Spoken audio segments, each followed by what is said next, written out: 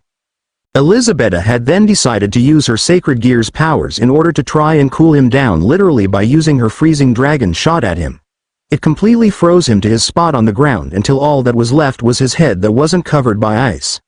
"Are you calming down, master?" Elizabetta asked, as Izuku finally started to show signs of his mind calming down. Once that happened, the area around them had started to return back to what it was beforehand, and someone had appeared near them looking concerned. Looking to his right, Izuku noticed that it was Mirko as well as Ryukyu who were looking at him in concern, and as soon as Izuku looked around himself he sighed. "Sorry, just not having a good evening," Izuku said, as Ryukyu nodded and broke the ice surrounding him. "I'm sure that you aren't capable of doing this when you are mentally stable. What brought this on, young man?" Ryukyu asked, as Izuku explained everything. He was so mentally exhausted that he didn't even register that Ryukyu was literally standing next to him. Once he explained the situation, Ryukyu was nodding along with everything that happened, although she did tell him that she didn't like how he stayed up for 2 whole nights in order to analyze his opponents. Back in the orc room, Sona was looking on in anger as well as slight concern for Rias. She had realized that the plans that Izuku said he had given to Rias had been placed inside her desk with a small note stating that she didn't want to listen to them. Not only were they from someone who didn't seem to know all that much about devil customs, but they weren't fully prepared for what the rating game was supposed to be. But from looking at the plans, they were completely set up for a situation where Rias was fighting in at the moment. And Sona just let a hand pinch her nose as well as rub her temples as Tsubaki looked at the plans themselves. These aren't from someone who was new. He really took notes on Riser Phoenix as well as his play style against other families. He could be a disastrously dangerous opponent for us should he find a full peerage, Tsubaki said, as Sona could only agree. As much as the young devil could believe that she was one of the better strategists, even she wouldn't come up with something like what Izuku did. Especially with the numbers that Rias had, she still couldn't even manage to understand why Izuku would send a knight over to the gym with a rook. But as soon as she thought about it even more, it started to clear up for her. A knight's base power as a piece of a chessboard from Devil Society is speed. He could have carried Kaneko to get away from the gym as well as move on to the next location without being caught up to. Not to mention that the plans stated that Kiba would be eventually taken out early on in the final battle against Riser based on the strategies Izuku gave. So the fact that the remaining members of Rias' peerage were obviously Rias herself, Akeno, and Issei that remained once the battle was over was logical from a standpoint. But that remained with one problem. How would they get over Riser's regeneration? As stated in the notes, it seemed like Riser's regenerative powers wouldn't last too much longer with sustained damage. Rereading the notes again, she noticed how Izuku completely broke down Riser's regenerative phoenix powers within his family. And she was terrified with how many different ways to defeat the man were being shown. Anything holy as well as someone who was many times stronger than the man himself were chief amongst them. She also noticed that there was a small note about the Phoenix family. Their daughter is really cute when she is blushing, and at the same time her cakes are really good, would love to spend time eating cake and drinking tea again. Sona smiled softly at the small note on the paper before she looked to her queen, who stared at her with a resigned expression. We need to inform Rias about her folly in this event. The reason she lost was because she had ultimately underestimated Izuku, Sona said, as she brought Tsubaki into a magic circle and disappeared into the underworld. Green and Black Devil 12 Chapter Summary. Izuku is infuriated with Rias and how she blatantly ignored his plans he'd set up for her, as she changed them to fit her style.